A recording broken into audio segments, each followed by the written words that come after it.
말씀을 나누기 전에 저를 따라서 믿음의 고백을 하겠습니다. 예수님은 나의 구원자이십니다. 예수님은 나의 주님이십니다. 예수님은 나의 목자이십니다. 우리 믿으시면 아멘 합시다. 아멘. 마가복음을 묵상하다 보면 한 가지 독특한 문학 기법이 반복해서 사용되고 있음을 보게 되어집니다. 자, 그것은 바로 샌드위치 기법입니다. 샌드위치 기법. 여러분, 샌드위치 기법은 한 이야기 사이에 다른 이야기나 장면을 넣어서 사건의 의미를 독자에게 효과적으로 전달하기 위한 그런 방법입니다. 그러니까 말 그대로 샌드위치 생각하시면 됩니다. 자, 예를 들어서 마가복음 1장 21절로 27절을 보면 예수님께서 가버나움 회당에 들어가셔서 귀신 들린 가르치시고 귀신 들린 자를 고치는 장면이 기록되어 있습니다. 자, 근데 예수님께서 가르치실 때 많은 사람들이 이런 반응을 보입니다. 제가 마가복음 1장 22절을 읽겠습니다. 무사람이 그의 교훈에 놀라니 이는 그가 가르치시는 것이 권위 있는 자와 같고 서기관들과 같지 아니함일러라. 자, 근데 이 말씀을 이제 그 사람들이 이제 이런 고백을 한 이후에 예수님께서 그 회당에서 귀신 들린 자를 다 고치신 이후에 비슷한 고백이 또 터져 나옵니다. 마가복음 1장 27절 다 놀라 서로 물어 이르되 이는 어찌미냐 권위 있는 새 교훈이로다 더러운 귀신들에게 명한즉 순종하는도다 하더라. 바로 예수님에게 권위가 있다는 것을 강조하기 위해서 샌드위치 문학 기법을 사용하고 있는 것이죠. 또 마가복음 2장 1절로 12절에 봐보시면 예수님께서 중풍병자를 고치시면서 이런 말씀을 하신 적이 있습니다. 마가복음 2장 5절 예수께서 그들의 믿음을 보시고 중풍병자에 이르시되 작은 자야 내 제사함을 받았느니라 하시니. 자, 그러자 이 광경을 바라보던 서기관들이 의문을 제기합니다. 그렇게 제사함의 권세를 선포하는 것은 신성모독이다. 하나님 한 분 외에는 그렇게 하실 수 있는 분이 없다. 그러면서 반대 의견을 냅니다. 자, 그때 예수님께서 결론적으로 마가복음 2장 10절에서 이렇게 정리해 주십니다. 그러나 인자가 땅에서 죄를 사하는 권세가 있는 줄을 너희에게 알게 하려 하노라 하시고 중풍병자에게 말씀하시되. 여러분, 여기서도 예수님이 죄를 사하는 권세가 있다는 것을 샌드위치 이 문학 기법을 통해서 강조하고 있습니다. 자, 이외에도 마가복음 4장에 나오는 씨 뿌리는 비유, 또 마가복음 6장에 나오는 12제자를 부르시고 권능을 부어주시고 파송하고 돌아와서 보고하는 이 장면에서도 샌드위치 이 문학 이 기법이 나타나고 있습니다. 자, 이처럼 마가복음에는 샌드위치 문학 기법을 통해서 주님의 뜻을 자주 소개합니다. 자, 그런데 오늘 본문에도 보면 이 샌드위치 문학 기법이 활용되어지고 있습니다. 회당장 야이로의 딸이 고침받는 사건 안에 12의 혈루증 여인이 고쳐지는 사건이 삽입되어 있다는 것이죠. 여러분 21절, 24절을 봐보시면 회당장 야이로가 예수님을 찾아와 병에 걸린 자신의 딸을 간구하는 장면이 나오죠. 25절로 34절은 12의 혈루증 여인이 예수님께 나와 고침받는 장면이 삽입되어 있습니다. 자, 그리고 35절로 43절에 보면 다시 회당장 야이로의 딸을 고치시는 장면이 기록되어 있죠. 여러분, 샌드위치 구조로 되어 있음을 알 수 있습니다. 자, 그렇다면 질문이 있는데요. 오늘 본문에서 주님께서 강조하고 싶은 것은 무엇일까요? 자, 무엇을 강조하시기 위해서 이런 흐름으로 말씀해주고 있는 것일까요? 저는 오늘 본문을 묵상하면서 크게 두 가지 주님께서 강조하시는 것을 발견합니다. 자, 한 가지는 은혜는 만남으로부터 시작된다는 것입니다. 자, 저를 따라해 주십시오. 은혜는 만남으로부터 시작된다. 여러분, 오늘 본문에 보면 두 사람이 등장합니다. 회당장 야이로라는 사람과 이름은 알 수 없지만 한 여인이 등장합니다. 자, 근데 이들의 상황을 지금 보면 어떠한가요? 좋지 않습니다. 좋지 않아요. 아니, 힘들어 보입니다. 여러분 22절, 23절을 봐보시면 회당장 야이로의 상황을 이렇게 기록을 하고 있습니다. 자, 우리 22절, 23절 같이 읽어봅시다. 회당장 중에 하나인 야이로라 하는 이가 와서 예수를 보고 발 아래 엎드려 간곡히 구하이르되 내 어린 딸이 죽게 되었사오니 오셔서 그 위에 손을 얹으사 그로 구원을 받아 살게 하소서 하거늘. 아멘. 자, 어떤 병에 걸려 있는지는 모르지만 현재 회당장 야이로의 딸이 생사의 갈림길에 서 있는 것으로 보여집니다. 자, 그래서 아버지 야이로가 내 어린 딸이 죽게 되었으니 오셔서 그의 손을 얹어 구원해 주소서, 이런 간구를 다급하게 예수님께 나와 지금 하고 있는 것이죠. 자, 42절에 봐보니까 이 딸의 나이가 12살이라고도 기록을 하고 있습니다. 자, 우리나라로 말하면 한 초등학교 5, 6학년 정도 되었을까요?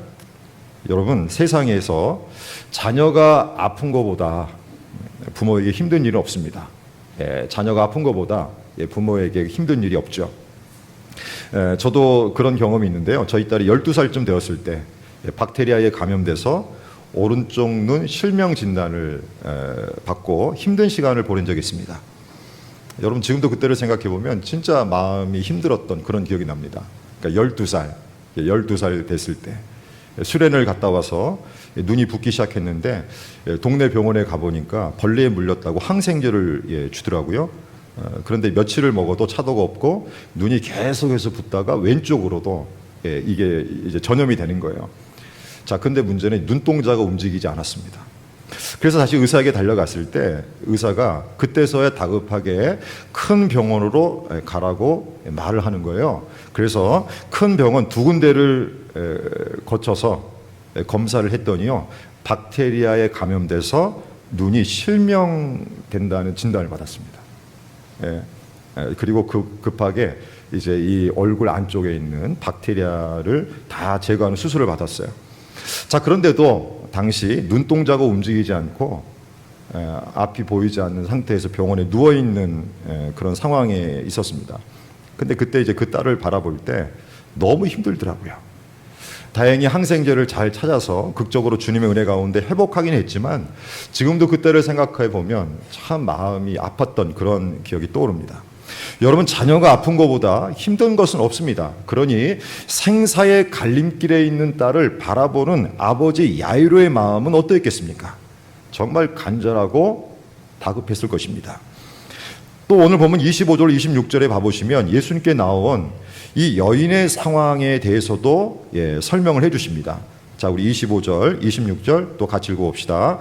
12회를 혈루증으로 알아온 한 여자가 있어 많은 의사에게 많은 괴로움을 받았고 가진 것도 다 허비하였을 때 아무 효험이 없고 도리어 더 중하였던 자에. 아멘. 여러분, 혈루증은 여성들이 겪는 질환입니다. 출혈성 자궁 내막염이나 자궁암으로 말미암아 생기는 아주 고통스러운 질병으로 알려져 있습니다. 당시 의학 기술로는 이 병을 고칠 수 없어서인지 이 여인의 상황이 정말 심각합니다. 많은 의사를 만났지만 차도가 없었다는 거예요. 다 허비했다는 것입니다. 가진 재산도 허비했고 여러 가지를 허비했다는 거예요. 그리고 더 중하해졌다고 기록을 합니다. 여러분, 한번 생각해 보십시오. 이 여인의 상황도 만만치 않습니다. 암담합니다. 더군다나 설상가상으로 이 여인에게는 사회적인 제재도 주어졌습니다. 여러분, 지금이야 그런 일은 전혀 없지만 당시 여성이 하혈하는 병에 걸리면 부정하게 여기는 그런 문화가 있었습니다. 그래서 이 하혈하는 여인이 눕는 침상, 이 여인이 입는 옷, 그리고 이 여인의 이 몸이 닿는 모든 것이 부정하게 여겨졌다는 거예요. 그래서 심지어는 격리까지 할 정도로 사회적인 제재를 받았습니다. 여러분, 그러니 여러분 생각해 보십시오. 얼마나 어려웠겠어요. 진짜 5만 가지 인상을 쓸 수밖에 없는 고통의 상황이 오늘 본문에 나오는 이 혈루 여인이었습니다. 자, 근데 오늘 본문에 나오는 이 두 사람의 공통점을 한번 찾아볼까요? 공통점이 무엇입니까? 이들이 한결같이 예수님께 나와 예수를 만났을 때 은혜를 누리게 됩니다. 회당의 야이로가 딸의 문제를 가지고 예수님께 나와 예수를 만났을 때 딸이 회복되어지는 은혜를 누리고 12의 혈루증으로 정말 고통스럽게 삶을 살아온 이 여인이 예수님을 만났을 때 건강이 회복되어지는 은혜를 누리게 되어집니다. 여러분, 바로 이것이 오늘 말씀에서 주님이 강조하는 것입니다. 여러분, 은혜는 만남으로부터 시작된다는 거예요. 즉 예수님을 만날 때 은혜가 드러난다는 것입니다. 예수님을 경험할 때에 은혜를 누린다는 거예요. 그래서 예나 지금이나 정말 중요한 것은 우리 주님을 만나는 것, 예수님께 더 가까이 나와 우리 주님을 경험하는 것, 이게 너무나도 중요하다는 것입니다. 여러분, 오늘 우리에게는 수많은 만남이 있습니다. 지금도 우리는 수많은 만남을 갖고 있습니다. 한 주간의 삶을 돌아볼 때 우리는 수많은 만남을 하면서 여기까지 왔습니다. 가정에서 가족들을 만났고, 직장에서 직장 동료를 만났고, 학교에서 여러 친구들도 만났고, 사회에서 선배 후배를 만났고, 일하면서 상사를 만났고, 부하 직원도 만났고, 정말 삶을 사는 순간순간 수많은 사람을 만나고 있습니다. 자, 그러나 이 땅에서의 만남의 이 모습은 어떠합니까? 한계가 있습니다. 아무리 많은 사람을 만나도, 아무리 좋은 사람을 만났다 해도 한계가 있다는 거예요. 그러나 참 하나님이신 예수님과 만나면 다릅니다. 예수님을 만나면 은혜를 경험합니다. 예수님을 만나면 여러분, 마음이 변화되어지고, 삶이 변화되어지고, 감정이 변화되어지고, 상황이 변화되어진다는 거예요. 여러분, 제가 한번 말씀도 나눴지만, 제가 신학교 다닐 때 뇌성마비 장애시인 송명희 씨가 학교에 와서 간증 집회를 한 적이 있습니다. 근데 이제 처음에는 이분이 무슨 말을 하는지 전혀 몰랐어요. 알아들을 수가 없더라고요. 그분의 어머니가 통역해 주지 않으면 여러분 정말 소통이 안 될 정도로 여러분 사지를 다 떨면서 말을 하는데요. 이 말이 제대로 들리지가 않았습니다. 근데 이제 그 옆에서 통역해 주는 어머니의 얘기를 들어보니까요. 태어날 때 의사의 실수로 손해가 손상되었다는 거예요. 여러분, 손해는 신체 움직임을 조절하는 것이라고 알려져 있더라고요. 근데 그것이 손상되면서 몸의 기능이 마비가 된 것입니다. 7살 때까지 누워서 지내만 했고 10살이 돼서야 겨우 밥숟가락을 스스로 이제 잡을 수가 있었다는 거예요. 얼마나 힘들었던지. 여러분, 옛날에는요, 아침에 TV를 틀면 동해물과 백두산이 애국가가 나왔고, 저녁에 TV가 꺼질 때는 또 애국가가 나왔잖아요. 그러니까 하루 종일 아침에 애국가로 시작해서 애국가로 끝나는 그런 이제 TV만 바라보는 그런 답답한 삶을 살았습니다. 자, 그러다가 사춘기 때 자살 시도를 또 하기도 했다는 거예요. 자, 그런데 어느 날 이분이 하나님을 만나게 됩니다. 기도하는 중에 하나님의 음성을 듣게 되어졌다는 거예요. 내가 너를 버리지 않겠노라. 여러분, 그때부터 이분의 삶이 달라졌답니다. 자신의 감정, 자신의 생각의 굴레를 벗어버리고 하나님을 의존하게 되면서 놀랍게도요, 하나님의 은혜가 드러나더라는 거예요. 시를 쓰게 되었고 찬양하는 사람으로 바뀌게 되어졌다는 거예요. 여러분, 저는 이분의 간증을 들으면서도 지금도 깨닫게 되어지는 것은 바로 이것입니다. 참 하나님이신 예수님을 만나면 나에게도 놀라운 은혜가 드러난다. 놀라운 은혜가 일어난다. 회복이 일어난다. 바로 이것입니다. 저는 오늘 우리에게도 이 은혜가 드러나기를 소망합니다. 그래서 예수님께 가까이 나와 우리 주님을 매일 만나는 시간이 중요한 것입니다. 자, 근데 오늘 본문을 묵상하면서 한 가지 주목하게 되어지는 것이 있습니다. 자, 그것은요, 주님의 은혜, 주님의 응답을 받는 데는 때가 있다는 거예요. 때가 있다는 것입니다. 여러분, 오늘 본문을 읽어보면 생사의 기로에 서 있는 딸의 문제를 안고 다급하게 예수님을 찾아와 예수님께 부르짖는 회당장에게 있어서, 이 회당장 야이로에게 있어서 주님이 주시는 은혜는, 주님이 주시는 응답은 지루할 정도로 오래 걸렸습니다. 마치 영화를 보다가 누군가가 잠시 퍼즈, 잠깐 중간 멈춤을 누른 것처럼 이 응답의 이 때가요, 좀 오래 걸렸어요. 자, 반면에 12의 혈루증으로 고통을 받고 있는 이 여인은 예수님께 나오자마자 은혜를 입습니다. 예수님께 나와서 예수님의 옷자락을 붙들자마자 문제가 해결되어져요. 여러분, 사실 순서를 따져보면 회당장 야이로가 먼저 이어야 합니다. 먼저 이 회당장 야이로가 예수님께 와서 간구했잖아요. 그러니까 그의 문제가 먼저 해결되는 것이 우리의 일반적인 상식입니다. 자, 그런데 오늘 본문을 보시면 12의 혈루증에 걸린 이 여인이 먼저 은혜를 체험해요. 만일 여러분들이 오늘 본문에 나오는 이 야이로의 입장이라면 어떠하겠습니까? 아마도 난리가 났을지도 모르겠습니다. 제가 엊그제요, 점심 때 동네 식당에 갔는데요, 사람들이 줄을 서 있는 거예요.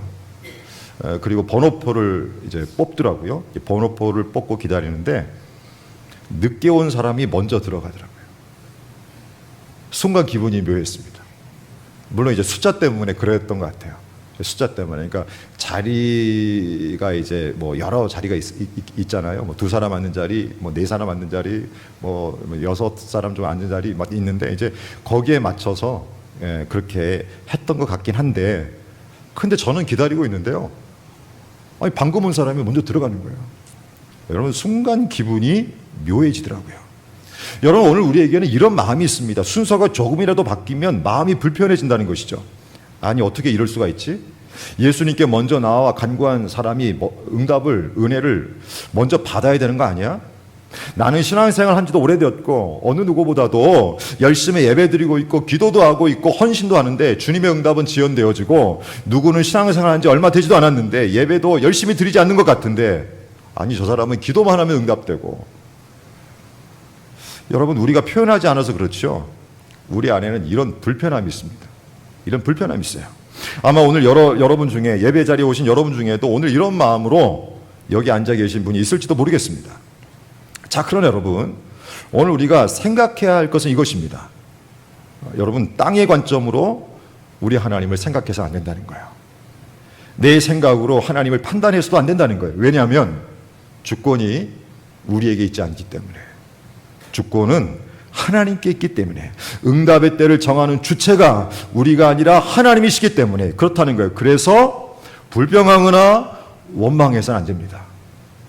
대신에 끝까지 하나님은 하나님을 만난 자들에게 때를 따라서 반드시 은혜를 주신다.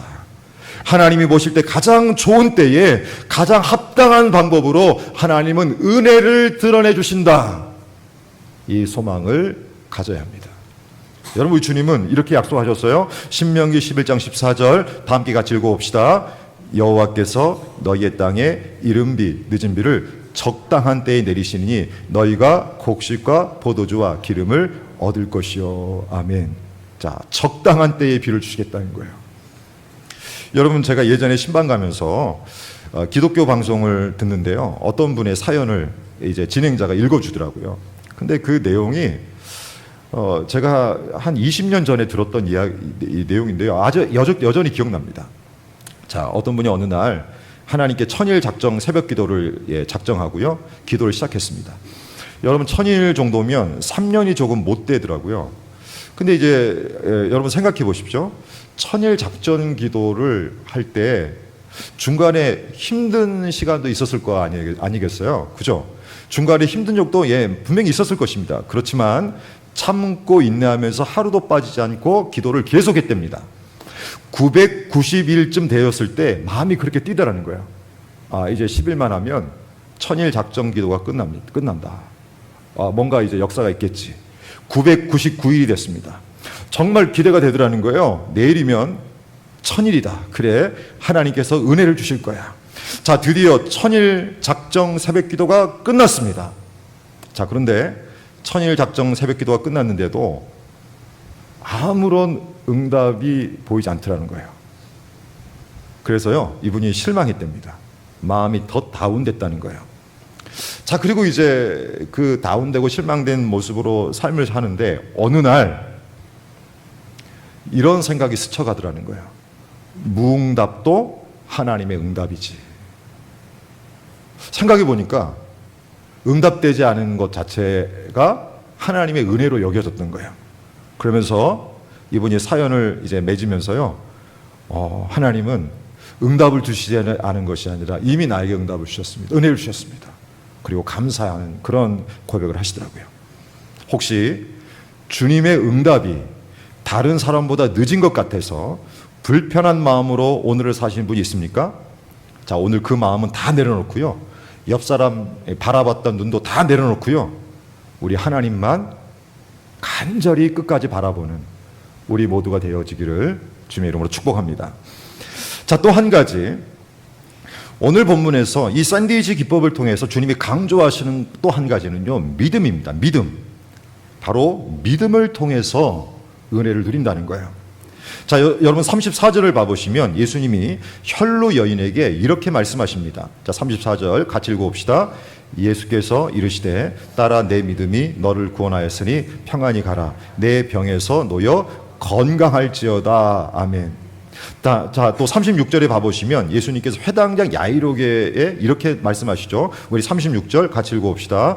예수께서 그 하는 말을 곁에서 들으시고 회당장 이르시되 두려워하지 말고 믿기만 하라 하시고.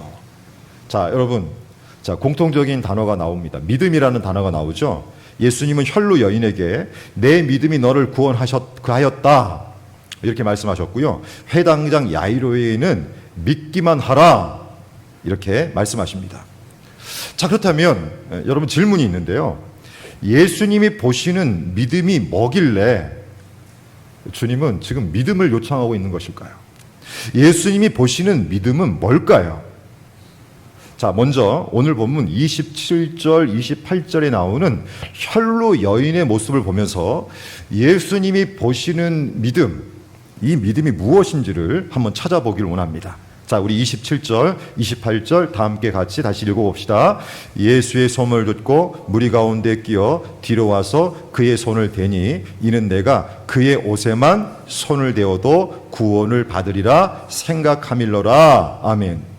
여러분 27절, 28절을 읽어볼 때 여러분 동사 세 개에 좀 관심이 갑니다. 자, 어떤 동사냐면요. 듣고 대니 생각함일러라. 자, 근데 여러분 여기에 예수님이 보시는 믿음이 담겨 있습니다. 자, 근데 이 동사를 읽어볼 때 이 동사는 시간상으로 보면 순서가 조금 잘못되어 있죠. 예. 듣고 대니 생각함일러라. 자, 이렇게 지금 이 본문에는 이렇게 나오지만 시간상 순서로 다시 정리해 보면 이렇게 정리할 수 있을 것 같아요.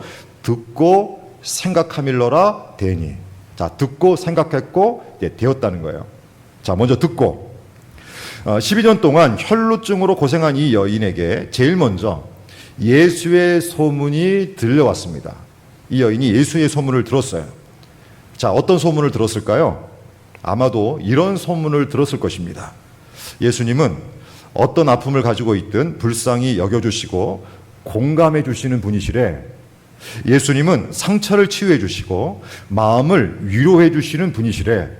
예수님은 격려도 잘해 주시고 무엇보다 제 문제를 해결해 주시는 구원자이시래. 바로 이 소문이 혈루 여인의 귀에 들렸습니다. 이 혈루 여인이 이 소문을 들었다는 거예요. 그런데 놀라운 일은요, 이 소문을 그냥 듣지 않고 이 소문을 들을 때 믿음으로 들었다는 거예요. 아, 그렇구나. 그래서 이 여인이 예수님께 나온 것입니다. 여러분, 이것이 믿음이라는 거예요. 여러분, 듣는 믿음이 없다면 이 여인이 이렇게 할 수가 없는 것입니다. 여러분, 저는 오늘 우리에게도 이 듣는 믿음이 있기를 소망합니다. 사실 오늘 우리가 인생을 살 때요, 우리가 사는 세상에는요, 지금도 수많은 소리가 있습니다. 수많은 소리가 들려와요. 자, 그러나 여러분, 이 수많은 소리 중에 우리를 구원의 길로 인도해 주는 소리는 아무것도 없습니다. 우리를 구원의 길로 인도해 주는 소리는 오직 예수의 소문밖에 없다는 거예요.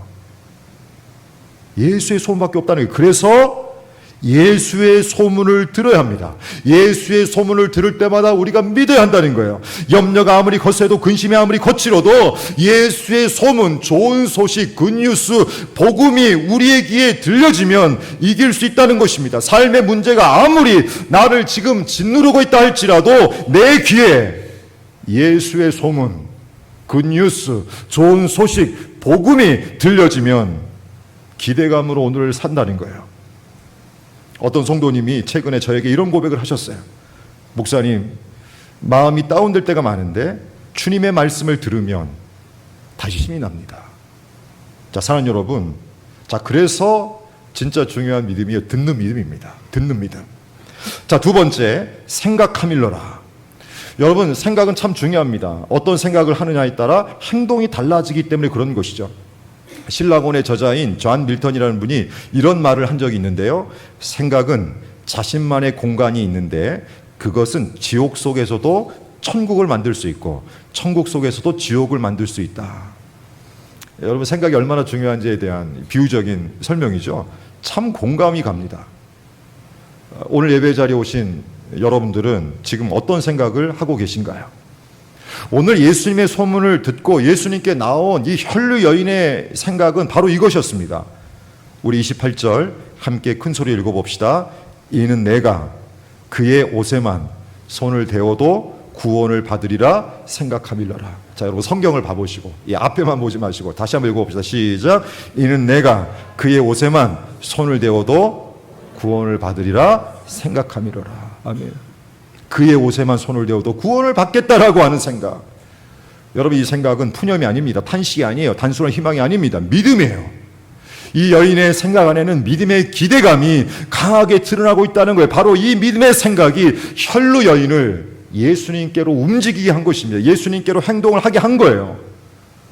여러분 사도 바울이 로마 감옥에서 힘겨운 시간을 보낸 적이 있습니다.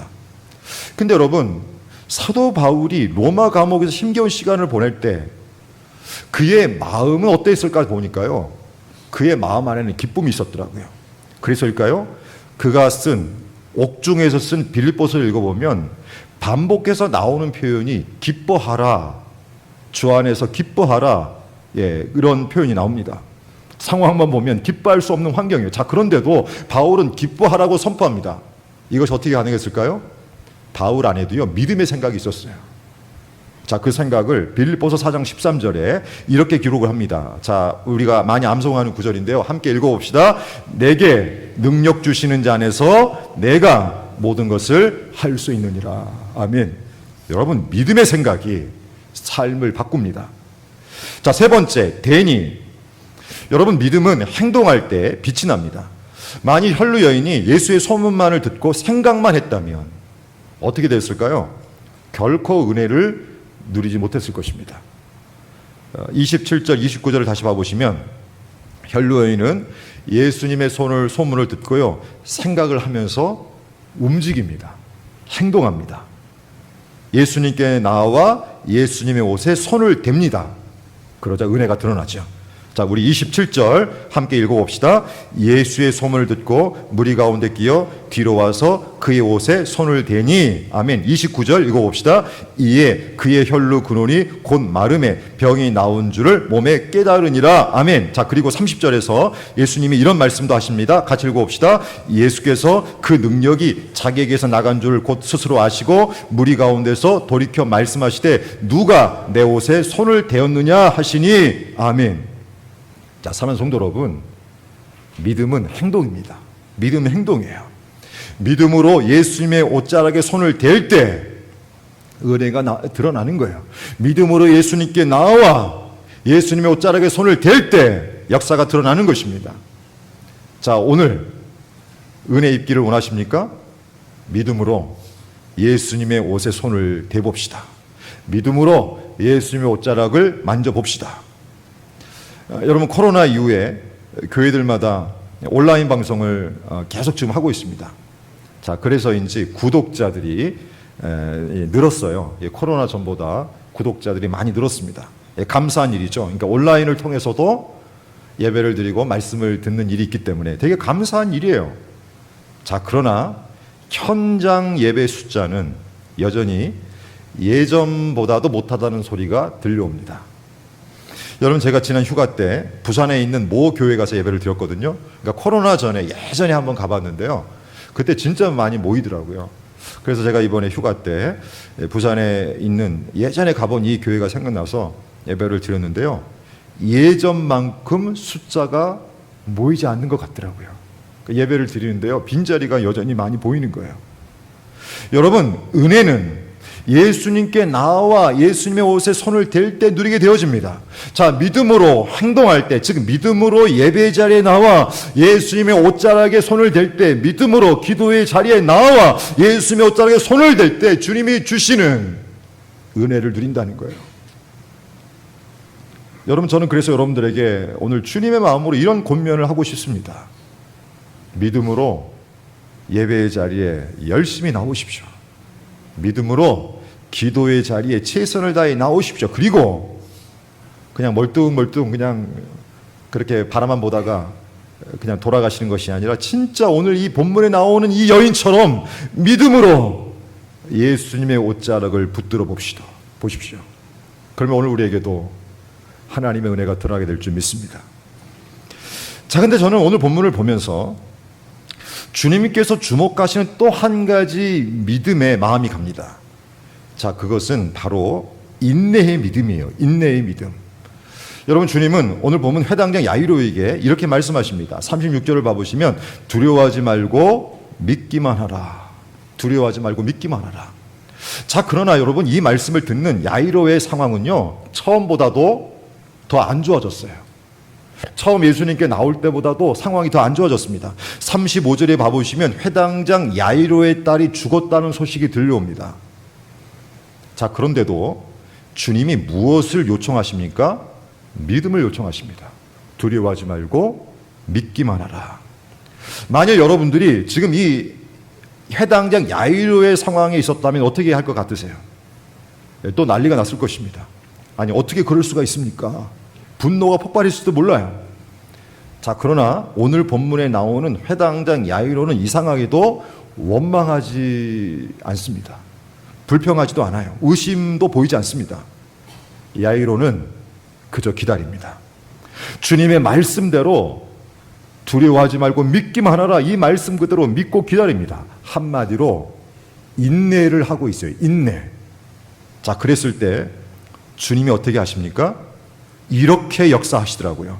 38절로 42절 오늘 다 함께 같이 큰 소리를 읽어봅시다. 회당장의 집에 함께 가사 떠드는 것과 사람들이 울며 심히 통곡함을 보시고 들어가서 그들에게 이르시되 너희가 어찌하여 떠들며 우느냐? 이 아이가 죽은 것이 아니라 잔다 하시니 그들이 비웃더라. 예수께서 그들을 다 내보내신 후에 아이의 부모와 또 자기와 함께한 자들을 데리시고 아이 있는 곳에 들어가사 그 아이의 손을 잡고 이르시되 달리다 쿰 하시니 번역하면 곧 내가 네게 말하노니 소녀야 일어나라 하심이라. 소녀가 곧 일어나서 걸으니 나이가 12살이라. 사람들이 곧 크게 놀라거늘. 아멘. 자, 사랑하는 성도 여러분, 주님이 보시는 또 한 가지 중요한 믿음의 태도는 인내입니다. 끝까지 믿고 기다리는 믿음, 이 믿음을 가진 자에게 은혜를 더해 주십니다. 아브라함은 아들 이삭을 낳기까지 25년을 인내하며 기다렸습니다. 출애굽한 이스라엘 백성들은 약속의 땅 가나안 땅에 들어가기까지 광야 생활 40년을 인내하며 기다렸습니다. 바벨론에 의해서 포로로 끌려갔던 남유다 백성들은 예레미야 선지자를 통해서 약속해 주신 그 말씀 그대로 예루살렘 땅으로 다시 돌아오기까지 약 70년을 인내하며 기다렸습니다. 여러분, 조지 멜로 목사님은 친구 영혼 구원을 위해 기도했는데 응답되기까지 52년을 인내하며 기다렸습니다. 하나님은 믿음으로 인내하며 기다리는 자에게 반드시 은혜 주십니다. 혹시 지금 인내의 때를 보내고 계신 분이 있습니까? 끝까지 참고 우리 모두 기다립시다. 주님은 오늘 우리에게도 이렇게 말씀하십니다. 두려워하지 말고 믿기만 하라. 기도하겠습니다.